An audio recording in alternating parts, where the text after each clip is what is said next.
अस्सलामुअलैकुम बच्चों, क्या हाल है आपके? ठीक है आप? जैसा कि बच्चों हमने अपने किताब को मैंने रिसेंटली वीडियो अपलोड की थी जिसमें मैंने कहा हुआ था कि 1 सितंबर को हम फर्स्ट ईयर की जो न्यू मैथमेटिक्स की बुक आई है इसके हम लेक्चर स्टार्ट करेंगे। आज हम इसका जो पहला चैप्टर है कॉम्प्लेक्स नंबर्स के ऊपर वो चैप्टर है उसको आज हम शुरू करेंगे। शुरू करने से पहले तो ये एक मोटिवेशनल बात मैं करता हूँ ताकि आप लोग थोड़े से मोटिवेट हो जाए, और आपको मकसद एक भी है कि समझाना भी। तो बच्चों, वक्त की पाबंदी जरूर करें, वक्त को ज़ाया नहीं करें। अगर आप फर्स्ट ईयर में एंटर हो गए हैं, आपने पढ़ने के लिए अहम कर दिया कि हमने फर्स्ट ईयर पढ़नी है, तो बेटा फिर पढ़नी है। घर वालों का पैसा ज़ाया नहीं करना, वक्त ज़ाया नहीं करना, ठीक है? और बेटा पढ़ेंगे तो बेटा आगे बढ़ेंगे बेटा, वरना 10 पढ़ के आप यही छोटी मोटी काम कर देंगे छोटा मोटा, तो बेटा वैसे एक बात बताना चलो कि काम मतलब रिजल्ट का तलब आपकी पढ़ाई लिखाई से नहीं है, वो अल्लाह ताला की तरफ से आता हो। अल्लाह जिसे चाहे जितना चाहे वो देता है, वो उसकी जिम्मेदारी। आप बेटा पढ़ें लिखें, इल्म हासिल करें। अल्लाह पाक कुरान में फरमाते हैं कि पढ़ो। सबसे पहले जो आयत नाज़िल हुई उसमें यही कहा गया है तो पढ़ो अपने रब के नाम से जिसने तुम्हें पैदा किया। तो बेटा अल्लाह ताला ने कुरान पाक में ये चीज़ वाज़ह फरमाई हुई है कि इसमें अकल वालों के लिए निशानियाँ हैं। अकल वालों से मुराद है जो समझ के पढ़ते हैं, जो ज़हन को हाजिर रख के अपना काम करते हैं, जो समझते हैं, गौर फिक्र करते हैं। बेटा मैं आपसे यही कहूँगा कि आपने क्या करना है, आपको मैट्रिक तक तो जो आपने करना था वो कर दिया, रट्टा रुट्टा लग के सारा कुछ होगा, अब भी रट्टा लगेगा, ये तो नहीं लगेगा। मगर बेटा अब आपने अपना सारा कॉन्सेप्ट अच्छी तरह क्लियर करके फिर उसे याद करना। और मैथ्स तो वैसे ही आपको पता याद नहीं करनी होती, इसे प्रैक्टिस करना है। आप क्वेश्चन समझनी है, देन उसकी प्रैक्टिस करनी है। इंशाल्लाह आपके मैथमेटिक्स में बहुत अच्छे मार्क्स। अगर कुछ बच्चे ऐसे भी होते हैं ना जो कहते नहीं हमें तो मैथ से जुड़ा वो मुश्किलात पेश आती हैं, हमें मैथ बड़ा मुश्किल लगता है, तो बेटा इंशाल्लाह मैं आपसे ये बात कहता चलूँ कि आप मेरे एक ही लेक्चर को बाकायदगी से अगर लेंगे तो साथ में बैठ के प्रैक्टिस भी करेंगे। जब मैं लेक्चर पढ़ा रहा हूँ ना तो आपने अपनी नोटबुक भी निकालनी है और उस पर प्रैक्टिस भी करनी है जो कुछ चीज़ें मैं समझा रहा हूँ, और साथ साथ नोट भी करते जाने कि मैं क्या क्या समझा रहा हूँ। तो बेटा इंशाल्लाह जो बच्चे कहते हैं कि हमें मैथ मुश्किल लगता है वो भी कहेंगे कि सर मैथ इतना ईजी है, हमें तो पता ही नहीं था, हमने इस तरह पढ़ा ही नहीं, इस तरह पढ़ा रहे हैं। बेटा इंशाल्लाह आप इंजॉय करें। चलें आज का हम अपना पहला लेक्चर स्टार्ट करते हैं जो कि होगा introduction to complex number. Complex number क्या है, इसकी प्रॉपर्टीज क्या होती है, इन चीज़ों को हम थोड़ा सा डिस्कस करेंगे। दैन 1.1 एक्सरसाइज पे आए।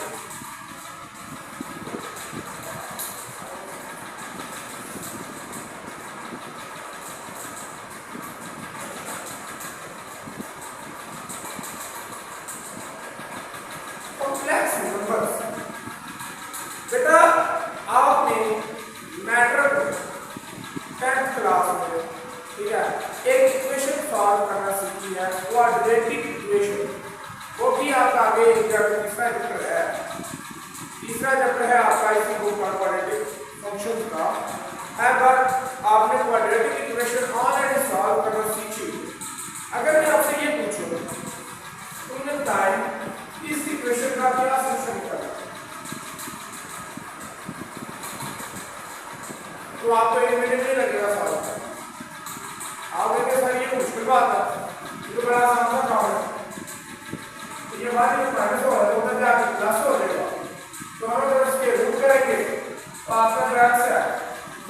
प्लस माइनस 1 आ गया। आप कहेंगे सर ये मुश्किल बात थी, ये तो बड़ा आसान सा काम था। मगर अगर मैं कहूँ कि आप इस इक्वेशन का सॉल्यूशन निकाल जाए, इस इक्वेशन का सॉल्यूशन निकाल, तो फिर आप क्या करेंगे? फिर क्या होगा ऐसा? फिर होगा कि यहाँ आएगा -1, यहाँ -1। अब बेटा आप लोग ये जानते हैं कि मैटर तक आपने ऑलरेडी नंबर्स को पढ़ा हुआ। रियल नंबर क्या है, नेचुरल, इवन, ऑड, जितने नंबर हैं आपने पढ़े हुए। बेटा आपने ये बात पढ़ी हुई है कि कोई भी ऐसा नंबर रियल लाइन में मौजूद नहीं है जिसका स्केयर करें और वो नेगेटिव आ जाए। ये कभी आपने पढ़ी नहीं, आपने ये बात कभी नहीं पढ़ी कि कोई ऐसा नंबर रियल लाइन में नहीं है जिसका स्केयर लें और वो माइनस आ जाए। क्योंकि आपको पता है जब हम एक माइनस नंबर का स्केयर लेते हैं ना, तो वो भी माइनस माइनस प्लस हो जाए।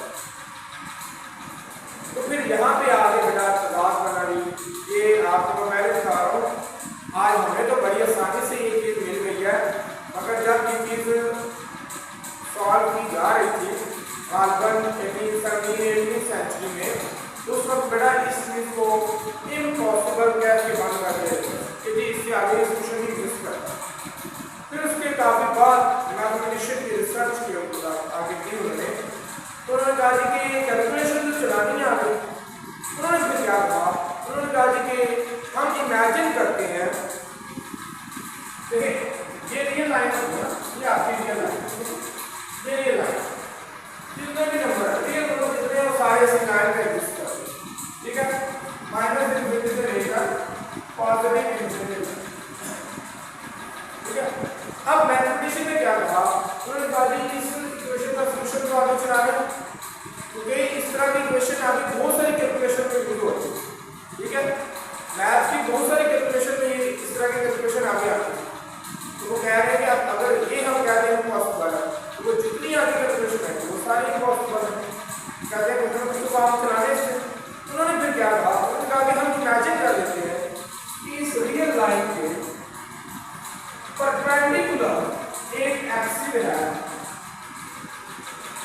ठीक है, जिस पे वो तमाम नंबर मौजूद हैं जिनका स्केयर माइनस है। इस लाइन पर कौन से नंबर मौजूद हैं? वो तमाम नंबर मौजूद हैं जिनका स्केयर क्या होता है, माइनस में आता है। अब बेटा अगर आपको याद हो कि ये एक्स एक्सिस है और ये वाई एक्सिस, यहीं से 2D की शुरुआत हुई। 2D पहले भी था, मगर अब 2D को प्लॉट करना कोई भी ग्राफ 2D का मुश्किल नहीं रहा। बेटा आपने पॉइंट भी पढ़े हुए हैं, पॉइंट, ठीक है। तो बेटा ये पॉइंट होता है, ये एक कॉम्प्लेक्स नंबर आज याद है, ये रियल नंबर नहीं है, ये जो एक पॉइंट होता है ना, ठीक है, ये क्या होता है, ये आपका एक कॉम्प्लेक्स नंबर। कॉम्प्लेक्स नंबर की बेसिक डेफिनेशन क्या है, अब हम उसकी तरफ थोड़ा सा चलते हैं। मुझे उम्मीद है कि आपको ये समझ आ गया होगा कि कॉम्प्लेक्स नंबर कहाँ से आया। देखें अब जब इसका हमने इसके रूट लिया, वो आया plus minus square root minus. अब बेटा जिसके रूट -1 है ना, इसको उन्होंने नाम दिया आयोटा, और इसे रीड करते हैं आयोटा, इसे आयोटा रीड करते हैं, ठीक है, आय का नाम दिया, इसे आयोटा रीड करते हैं। या आपने 9th क्लास में पढ़ा और 10th क्लास में भी पढ़ा होगा, ठीक है, इसे कहते हैं आयोटा। और यहीं से बेटा एक नए नंबर की शुरुआत होती है, हम कहते हैं कॉम्प्लेक्स नंबर। और कॉम्प्लेक्स नंबर की बेसिक डेफिनेशन क्या है, डेफिनेशन देखें,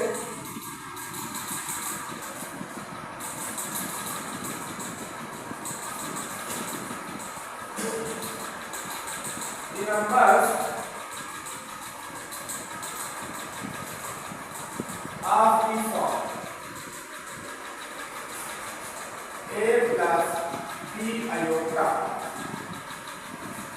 ऐसे नंबर जो इस फॉर्म में a plus b iota की फॉर्म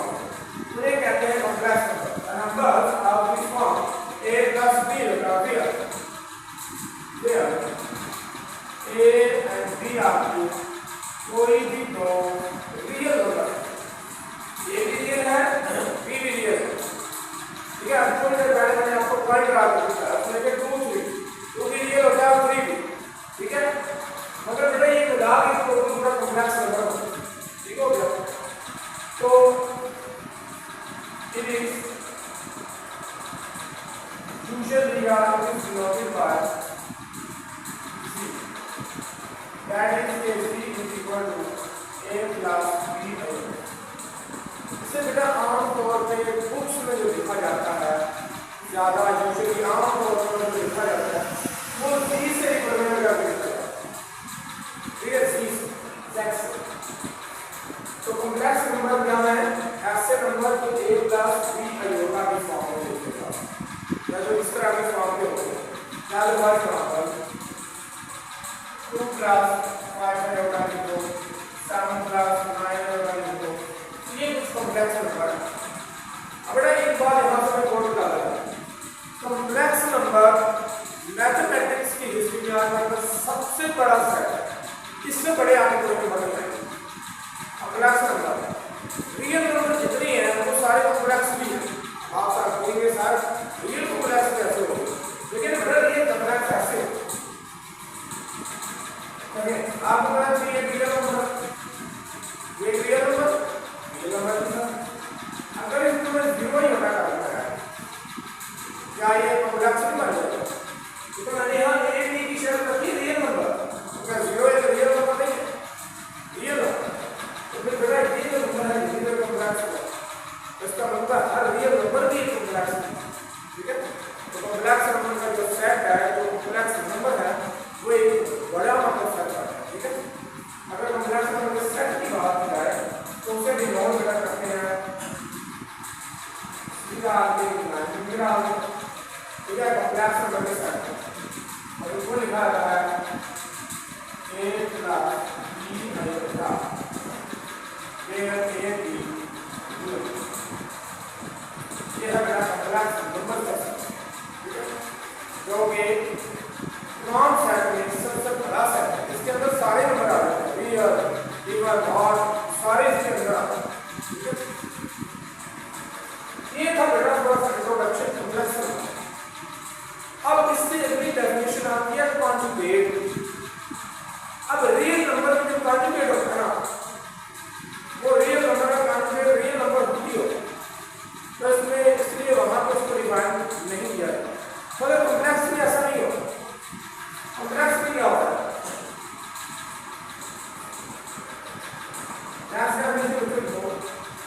conjugate of complex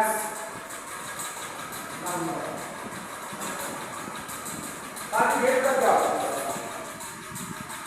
बेटा conjugate क्या होता है complex number का? अगर हमारे पास एक complex number है g is equal to a plus b अयोगा, तो इसका जो conjugate होगा उसे रिप्रेजेंट करते हैं, उसे डिनोट करते हैं z बार, और वो बेटा डिफाइन किया जाता है a माइनस b। मतलब कि जो इमेजिनरी यहाँ ऊपर आपको एक बात बताना चाहिए, मतलब उसको छोड़ के आगे बढ़ा थोड़ा एक थोड़ी सी बात। यहाँ पे ये जो a होता है ना ये रियल पार्ट ऑफ b होता है, वैसे ऐसे नहीं होगा। तो ये जो b होता है ये इमेजिनरी पार्ट ऑफ b होता है और इसे I M से होता है, ठीक है। ये यहाँ पे क्या है रियल पार्ट है c का और b यहाँ पे क्या है इमेजिनरी पार्ट है, ठीक है।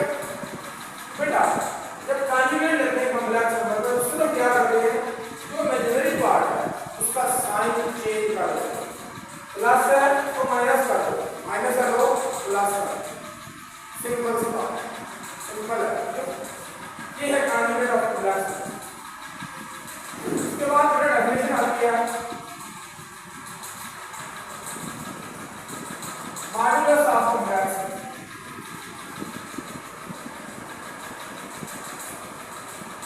मॉड्यूलस कह सकते हैं मैग्नीट्यूड ऑफ कॉम्प्लेक्स नंबर या लेंथ ऑफ कॉम्प्लेक्स नंबर का मतलब तो वेक्टर नंबर। बेसिकली तो मैंने आपको बताया ना ये लास्ट में अगर फर्क करेंगे पॉइंट ऑफ मैग्नीट्यूड मैंने आपको बताया कि ये कॉम्प्लेक्स नंबर है। तो ये जो मॉड्यूलस होगा ना वैसे मैग्नीट्यूड क्या कहते हैं लेंथ ऑफ करते हैं, ये हमें क्या बताता है, ये हमें ओरिजिन से इस पॉइंट का ओरिजिन मतलब 0 0 का पॉइंट जहां x भी 0 है y भी 0 है,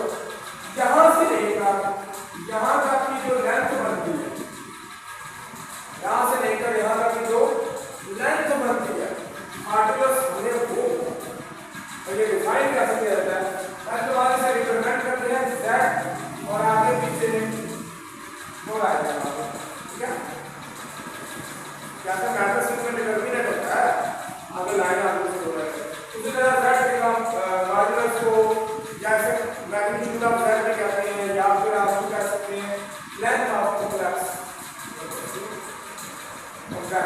तो z वेक्टर आप उसे कह सकते हैं और उसकी लेंथ को जो है ये तो ये कैसे डिफाइन किया जाता है, ये डिफाइन होता है रियल पार्ट का स्क्वायर प्लस इमेजिनरी पार्ट का स्क्वायर रूट, रियल पार्ट का स्क्वायर इमेजिनरी पार्ट का स्क्वायर और होल का स्क्वायर रूट। अब आप यहाँ पे कहेंगे अगर आपके जहन में सवाल आ रहा है आप कहेंगे सर जब भी हम स्क्वायर रूट लेते हैं तो हम प्लस माइनस दोनों लेके चलते हैं, यहाँ आप सर प्लस का बता रहे हैं तो बेटा यहाँ पे प्लस का क्यों बता रहे हैं, ये देखते हैं कि मैंने अभी आपको बताया ये एक लेंथ है, इस वेक्टर की लेंथ है ना, तो लेंथ आपको पता है माइनस में कभी नहीं होती, लेंथ हमेशा हमारी पॉजिटिव में होती है। हम ये नहीं कह सकते -5 मीटर, -5 मीटर कितना होता है 5 मीटर, तो लेंथ बेसिकली एक स्केलर क्वांटिटी होती है और इसका हमेशा मतलब जो है वो मैग्नीट्यूड भी होता है और वो पॉजिटिव मैग्नीट्यूड होता है, नेगेटिव नहीं। तो उम्मीद है आपको कॉम्प्लेक्स नंबर के समझ आ गया होगा, कॉन्जुगेट के समझ आ गया होगा और मॉड्यूलस। नेक्स्ट हम इसकी कुछ प्रॉपर्टीज को देखते हैं, ठीक है, कि कॉम्प्लेक्स नंबर का इसमें मल्टीप्लिकेटिव आइडेंटिटी क्या होती है, एडिटिव आइडेंटिटी क्या होती है, मल्टीप्लिकेटिव इनवर्स क्या होता है कॉम्प्लेक्स नंबर का, ठीक है। इसी तरह ऑपरेशन भी देखते हैं कि कॉम्प्लेक्स नंबर को ऐड कैसे किया जाता है, सब्ट्रैक्ट कैसे किया जाता है, मल्टीप्लाई कैसे किया जाता है एंड डिवाइड कैसे किया जाता है, ये भी तो साथ साथ चीजें हैं ना। अब नेक्स्ट हम देखते हैं कि मल्टीप्लिकेटिव आइडेंटिटी क्या है इसकी, एडिटिव आइडेंटिटी क्या है इसकी और इनवर्स क्या है। उससे पहले मैं आपको थोड़ा सा इसकी ऑपरेशन के बारे में बताऊंगा कि दो कॉम्प्लेक्स नंबर को ऐड कैसे किया जाता है, दो कॉम्प्लेक्स नंबर को माइनस कैसे किया जाता है, मल्टीप्लाई कैसे किया जाता है, देन डिवाइड कैसे किया जाता है, ये मैं भी आपको बता रहा हूं।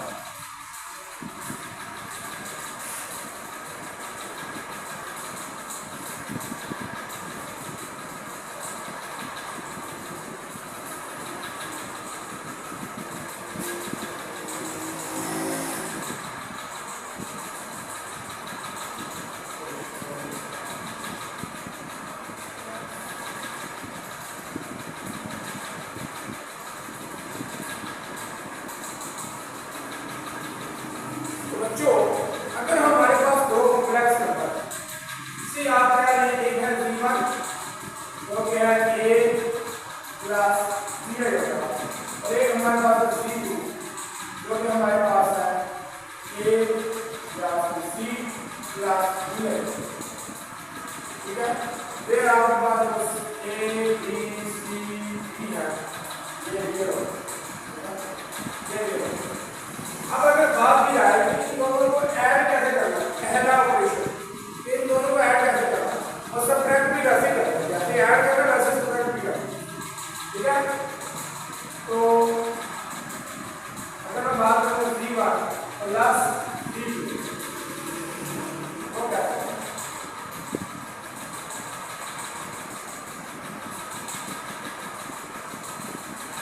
बेटा इन दो कॉम्प्लेक्स नंबर को ऐड कैसे करते हैं, रियल जो पार्ट है दोनों में, पहले कॉम्प्लेक्स नंबर का रियल पार्ट ए था, दूसरे का सी है, इन दोनों को ऐड करना प्लस इन दोनों का जो इमेजिनरी पार्ट इसका डी है और इसका डी है, इन दोनों को ऐड करना और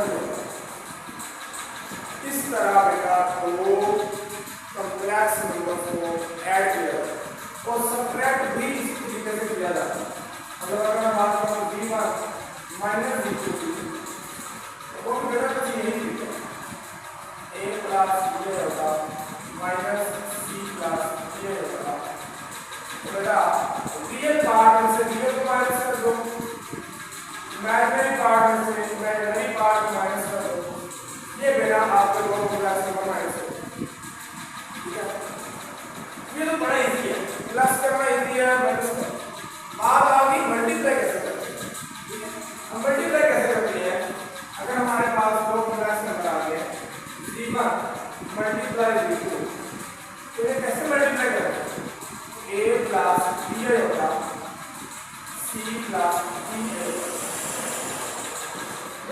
आपने पिछली क्लासेस में वो फैक्टराइजेशन वाला चैप्टर पढ़ा होगा है, ठीक है, जिसमें आप फैक्टर्स को मल्टीप्लाई करते हैं। तो जिस तरह वो फैक्टर मल्टीप्लाई आप करते हैं ना, सेम वही काम यहाँ पर भी करते हैं। ए को पहले करना है सी से मल्टीप्लाई, तो ए सी आ जाएगा, फिर ए को करना है डी से मल्टीप्लाई, ए डी आ जाएगा। अरे इतना साफ कैसे है, रियल को रियल से मल्टीप्लाई करना, जो रियल नंबर है वो रियल नंबर से मल्टीप्लाई करना। इसी तरह क्या बात कोई और नंबर नहीं है, बी की बात आ गई, बी को सी से मल्टीप्लाई करने का और साथ में अब बी को डी से करेंगे, और योटा और योटा का क्या बनेगा, ये बनेगा। तो यहाँ पे बेटा अभी कुछ देर पहले हमने ये चीज पढ़ी कि जो -1 का स्टेप रूट इसे हम नाम देते हैं योटा, ठीक हो गया। तो अगर हम यहाँ से दोनों को स्केल डालें तो जो -1 है वो किस स्केल है, योटा स्केल। ये बेटा आपने रिजल्ट याद रखना है, ये बड़ा इजी सा रिजल्ट है, तो ये आगे बहुत यूजफुल, बहुत ज्यादा यूजफुल रिजल्ट है, इसमें आगे यूज होगा, तो यहाँ पे भी यूज होगा। ए सी प्लस इन दोनों में योटा काम है, तो योटा काम करना है, A D plus D C iota, और ये माइनस बी डी हो जाएगा, क्योंकि आपका योटा स्केल किसके इक्वल है, -1। जब यहाँ -1 आएगा तो प्लस माइनस हो जाएगा, तो ये माइनस आ गया, तो A C minus B D plus A D plus B C, इस तरह बेटा दो कॉम्प्लेक्स नंबर को मल्टीप्लाई करें, इस तरह। ये चीज आपको याद रखने की जरूरत पड़ेगी, आप प्रैक्टिस करेंगे, 4 बार प्रैक्टिस करेंगे, आपको ऑटोमेटिकली ये चीज में आ जाएगी, दो कॉम्प्लेक्स नंबर आ गए, कैसे मल्टीप्लाई करना, ठीक है। ये रिजल्ट जरूर याद रखना साहब, ये रिजल्ट आगे बहुत ज्यादा यूज होगा, ठीक है। जहां पे भी योटा की पावर 2 या 2 से बढ़ जाए हम उसे रिड्यूस करें, वो कैसे करेंगे, अभी जो एक्सरसाइज का पहली एक्सरसाइज का क्वेश्चन भाग है तो इसी चीज पे, तो हम वहां पे करेंगे, तो मैं आपको डिटेल से समझाऊंगा कि कैसे रिड्यूस करेंगे। इसके बाद बेटा अभी नहीं दो कॉम्प्लेक्स नंबर को अगर हम डिवाइड करें वो कैसे कर सकते हैं, वो करते हैं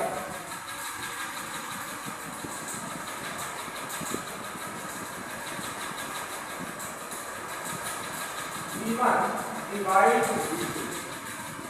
A plus B iota divide C plus B। अब बेटा जैसे हम नॉर्मल डिवाइड करते हैं ना, मतलब रियल नंबर्स को या पॉलिनॉमियल्स को करते हैं, वैसे इसको डिवाइड करते हैं। इसको डिवाइड करना आसान है, क्योंकि उसमें तो आपको पता है ना, हमें वो प्रोफाइलर डिवीजन फॉलो करना पड़ता है। यहाँ तो काम नहीं, यहाँ पे आपने क्या करना है, नीचे वाले नंबर का जो कॉन्जुगेट है, कॉन्जुगेट अभी हम पढ़ चुके हैं ना, उसको ही मल्टीप्लाई डिवाइड करना है। कॉन्जुगेट इसमें क्या बनेगा, प्लस है, तो बस यहाँ माइनस आ गया, उसी से मल्टीप्लाई और उसी से डिवाइड करना। इसके बाद कॉन्जुगेट क्या करता है, प्लस है, यहाँ के पास क्या करते हैं, माइनस, ठीक है, ये रेडी नहीं, यही पढ़ा है। अच्छा अब मल्टीप्लाई, ऊपर वाले को ऊपर वाले से मल्टीप्लाई कर दो,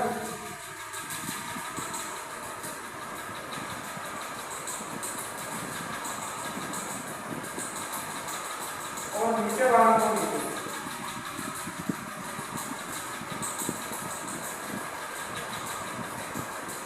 बेटा ऊपर वालों को मल्टीप्लाई हम आराम से कर सकते हैं, जैसे अभी लास्ट में हमने सीखा ना B1 B2 को, नीचे वालों को भी इसी तरह कर सकते हैं।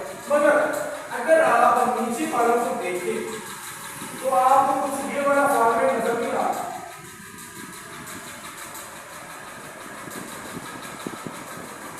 ये वाला फार्मूला कभी चल रहा है होगा, पिछली क्लास में बड़ा पढ़ा रहा है, तो बार a plus b into a minus b is equal to a square minus b square। ये चीज बेटा रियल के लिए भी होल्ड करती है और कॉम्प्लेक्स नंबर के लिए। जितने वर्गमूले आपने रियल नंबर में पढ़े हैं ना, तो सारे वर्गमूले कॉम्प्लेक्स में भी होल्ड करते हैं। तो ये फार्मूला इधर लगाओ, ऊपर वाला तो आपको पता कैसे करना है, a को c से करना है, a को d से करना है। अब यहाँ पर माइनस है तो माइनस है, तो आएगा साथ। अब आगे जो कोई नंबर में आप b बार b को c से करेंगे, प्लस है तो इसलिए प्लस है, प्लस माइनस माइनस है, b को d से करेंगे और साथ में डेल्टा का स्क्वायर आएगा। तो नीचे क्या आएगा, c का स्क्वायर माइनस b आयोटा का स्क्वायर माइनस b आयोटा का स्क्वायर। अब यहाँ पे क्या होगा, ए सी इन दोनों में योगा कॉमन कर लो, प्लस अब प्लस वाला पहले लिखना। अब देखो योगा स्क्वायर बड़ा यूज हो रहा है, योगा स्क्वायर किसके इक्वल है, -1। वो माइनस और ये माइनस मिलके क्या कर देंगे, प्लस, यहाँ प्लस आ जाएगा। नीचे क्या है, सी स्क्वायर माइनस डी स्क्वायर और फिर योगा का स्क्वायर। ये मैंने आपसे पहले कहा कि ये इधर बड़ा यूजफुल है, तो ये आगे बहुत यूजफुल होगा, अभी भी यूज हो रहा है। तो बेटा ये आगे क्या बन जाएगा, A C plus B plus B C minus A D iota over C square plus B square, C square plus B square.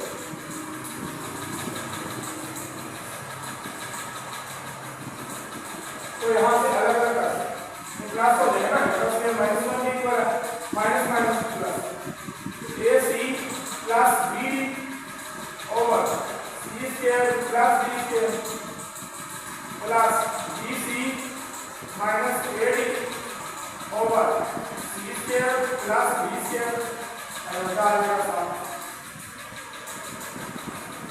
तो ऐसे बच्चों दो नंबर को डिवाइड करते हैं, डिवाइड किया तो एक कॉम्प्लेक्स नंबर ही आया ना, ये कॉम्प्लेक्स नंबर का रियल पार्ट आ गया। इन दोनों को डिवाइड करने से ये आंसर है, तो ये उसका रियल पार्ट है और ये उसका इमेजिनरी पार्ट है, ठीक है। ये उसका रियल पार्ट है, ये उसका इमेजिनरी पार्ट है, ठीक हो गया। अच्छा बच्चों नेक्स्ट आगे देखते हैं। तो उम्मीद है आपको ये चीजें समझ आ गई होगी। तो यहाँ से अगर आप देखिए कि जो सी स्क्वायर प्लस बी स्क्वायर ये क्या है,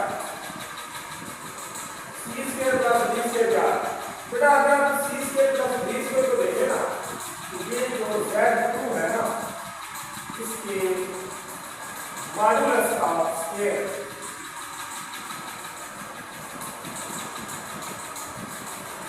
मॉड्यूलस का स्क्वायर, इसका मतलब है कि नीचे वाले का कॉन्जुगेट लेके ऊपर मल्टीप्लाई कर दो तो डिवाइड कर दो, नीचे वाले का कॉन्जुगेट लेके ऊपर मल्टीप्लाई कर दो और नीचे उस कॉम्प्लेक्स नंबर का मॉड्यूलस है उसका क्या करो स्क्वायर, मल्टीप्लाई करने के लिए, ठीक है। सिंपल सी बात है। उम्मीद करता हूँ कि आपने जितनी सारी चीजें भी समझाई हैं अच्छे से समझ आई। अगर बच्चों नहीं आता तो आपने कमेंट सेक्शन में पूछना कि सर फलां चीज हमें नहीं समझ आई या फलां जगह से समझ नहीं आई, ठीक है। आप स्क्रीनशॉट लेके पॉइंट आउट करके भेज सकते हैं कि सर ये कैसे आ गया, ये हम थोड़ा एक्सप्लेन कर, तो फिर इंशाल्लाह जरूर एक्सप्लेन, ठीक है।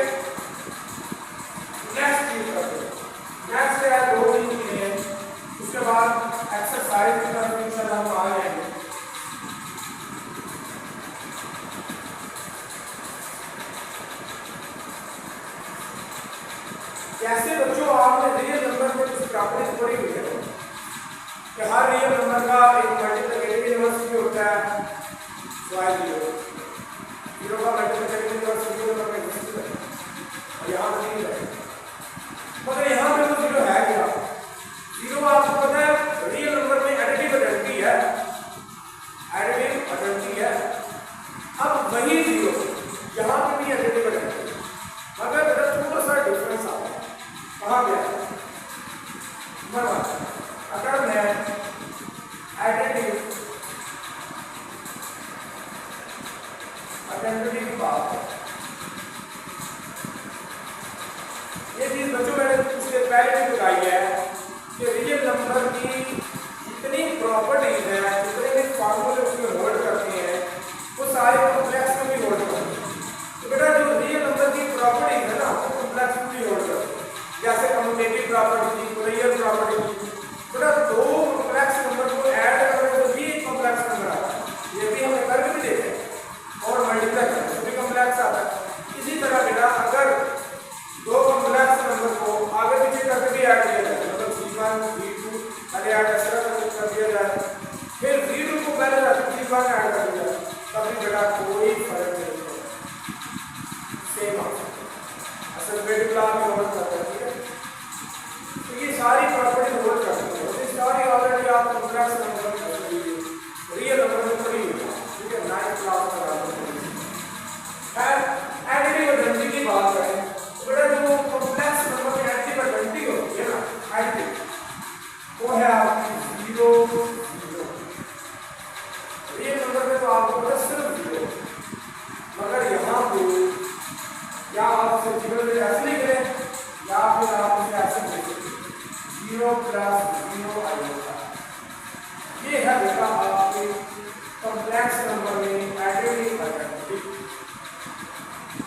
अब इसमें आप कोई भी नंबर ऐड करेंगे उसमें चेंज नहीं है। आप अगर v1 को ऐड करें तो वो v1 ही रहेगा, उसका मतलब है कि ये क्या है बच्चों अगली आइडेंटिटी है मल्टीप्लिकेटिव आइडेंटिटी।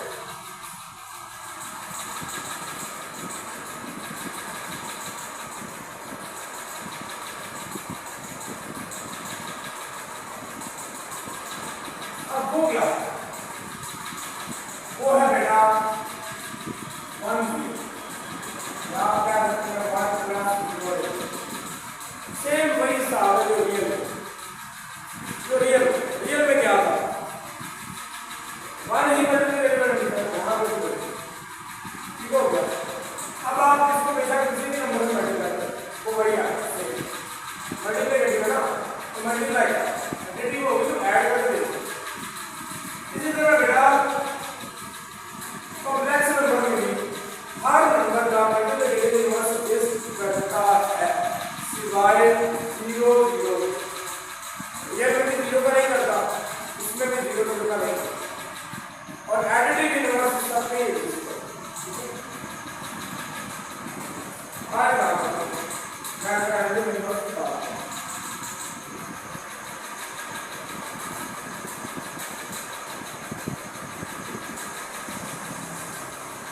तो बच्चों अगर हमारे पास v1 एक कॉम्प्लेक्स नंबर है तो बेटा इसका जो एडिटिव इनवर्स होगा ना वो होगा -v1 = -a - 0। या आप इसे v2 का और यहाँ आप इसे v2 का, ये इसका एडिटिव इनवर्स से बराबर है।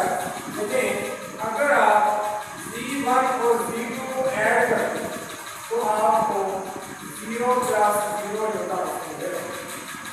क्योंकि a में से a माइनस होगा 0, b में से b माइनस होगा 0, और ये क्या है? ये एडिटिव आइडेंटिटी है। बेटा अगर किसी नंबर में एक ऐसा नंबर ऐड किया जाए जिसको ऐड करने से एडिटिव आइडेंटिटी मिल जाए तो वो नंबर उसका एडिटिव इनवर्स है। जैसे रियल नंबर में आपको पता है 3 में हम क्या ऐड करेंगे, ये 0 और 0 तो आप -3 ऐड करते हैं तो -3 का एडिटिव इनवर्स होगा। इसके बाद अगर मल्टीप्लिकेटिव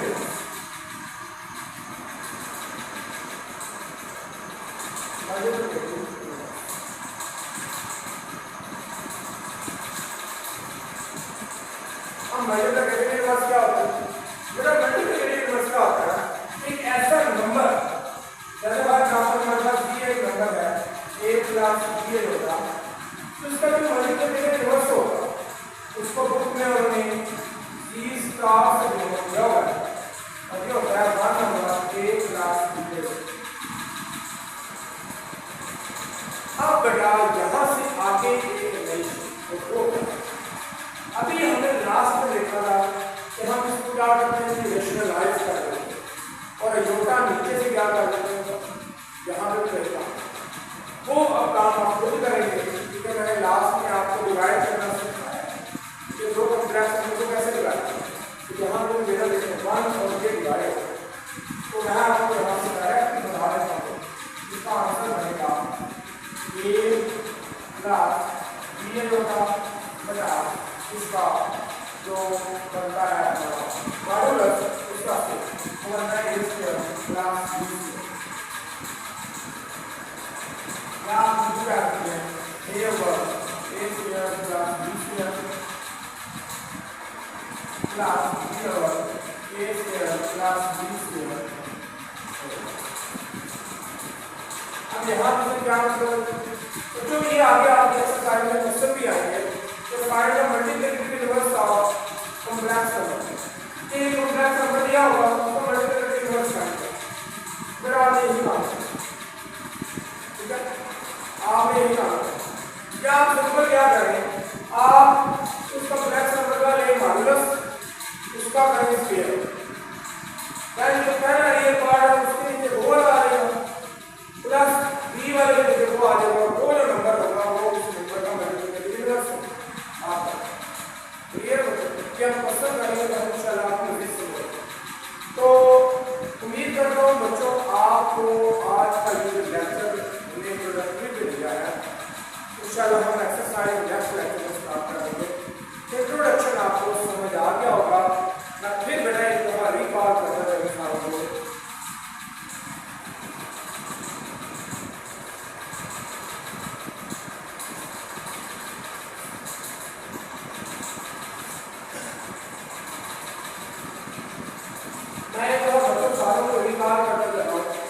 सबसे पहले हमने ये चीज पढ़ी कि कॉम्प्लेक्स नंबर आए हमारे जरूरत को देखा जाए, क्या ऐसा हो कि हमें ऐसे नंबर चूज करने पड़े जो रियल लाइन में इमेजिनरी लाइन में एग्जिस्ट करेंगे, ठीक है, वो हमने सबसे पहले बात की।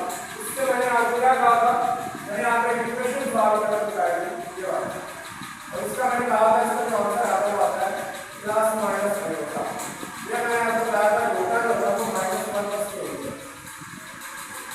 सबसे पहले ये बात, इसके बाद बेटा हमने कॉम्प्लेक्स नंबर की डेफिनेशन को पढ़ा। कॉम्प्लेक्स नंबर है तो हमने इसको पढ़ा था कि हर वो नंबर जो a प्लस b होता है उस फॉर्म में लिखा जा सके, ठीक है, और हर नंबर का पेपर लिखा जा सकता है, कोई भी ऐसा नंबर नहीं लिखा जा सकता, वो कॉम्प्लेक्स नंबर, ठीक है। तो इसके बाद बेटा हमने कॉन्जुगेट उनका पढ़ा। अच्छा उससे पहले हमने क्या करनी पड़ी, उसके पहले हमने पढ़ा इसे z से डिनोट करते हैं जाना। उसके बाद हमने पढ़ा कि जो a है ये इसका रियल पार्ट है, जो b है ये इसका इमेजिनरी पार्ट है। ये बच्चों आगे एक्सरसाइज में इसमें पूछेगा और ये डायरेक्ट में लिखा हो, तो इसलिए मैं आपको सारी चीजें बता रहा हूँ ताकि आपको कॉन्सेप्ट अच्छी तरह क्लियर हो कि r का मतलब है नहीं पार्ट और i का मतलब है इमेजिनरी पार्ट, और वो ये होता है और यहाँ पे वो b है, ठीक है। इसके बाद बच्चों हमने कॉन्जुगेट पढ़ा।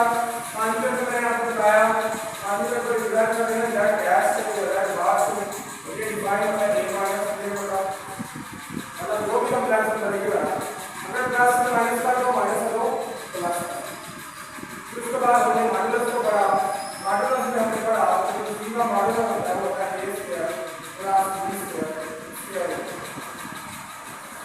एंड देन आगे हमने ऑपरेशन को पढ़ा, एंड देन आगे हमने मल्टीप्लिकेटिव एडिशन पढ़ी, एडिटिव एडिशन पढ़ी, ठीक है, इनवर्स पढ़ा होता है, ये चीजें कुछ बेसिक इंट्रोडक्शन होती है, ठीक है। और साथ साथ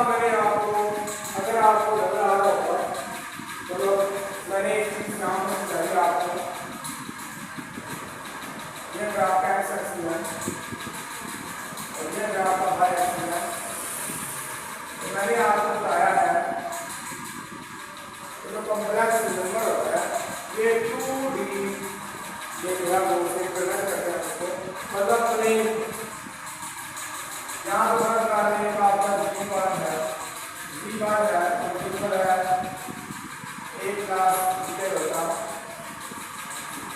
जी बेटा। और यहाँ पे आपका ओरिजिन है,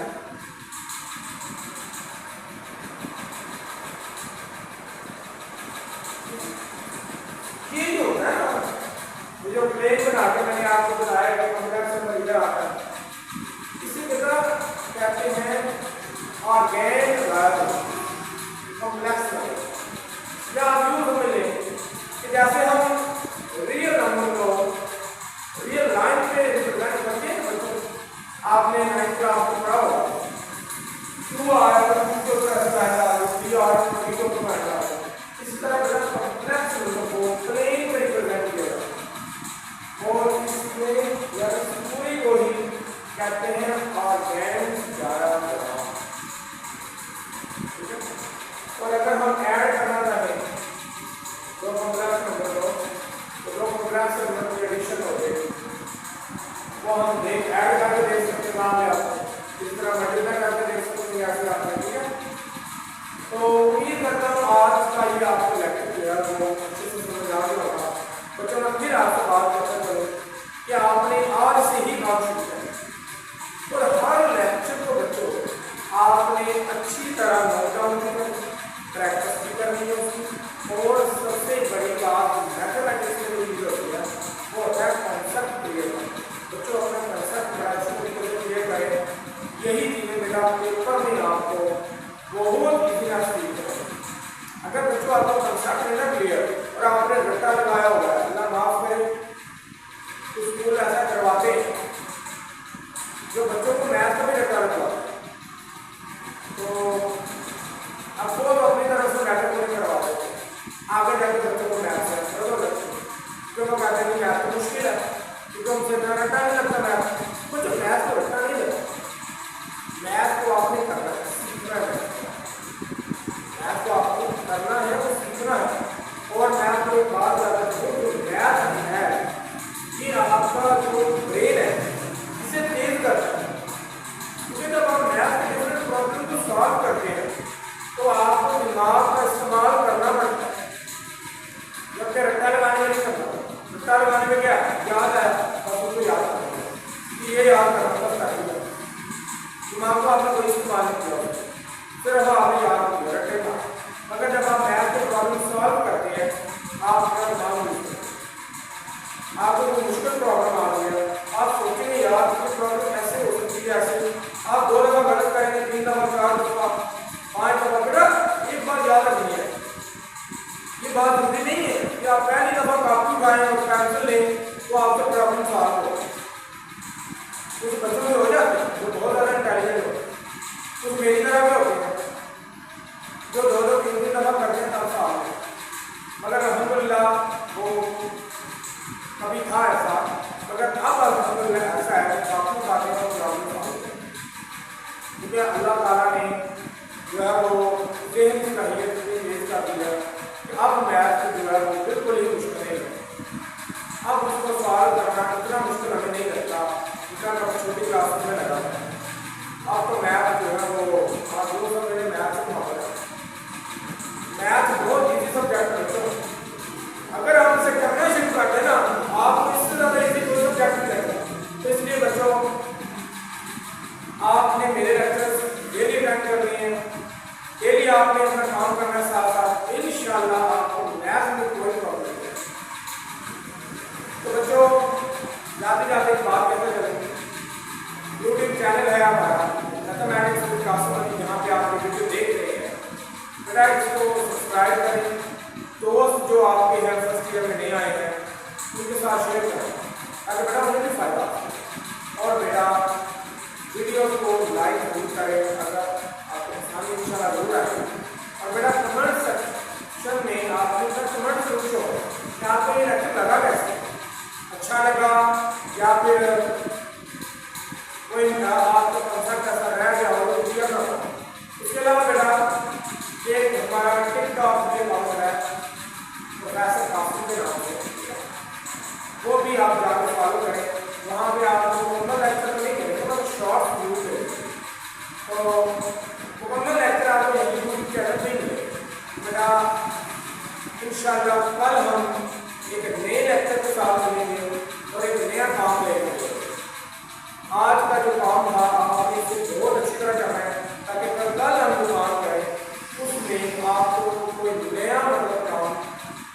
मतलब ये ना हो कि आप बोर हो गए कि ये सर क्या समझा रहे हैं तो पता है, इसलिए बेटा आपको प्रोडक्टिव लगता है।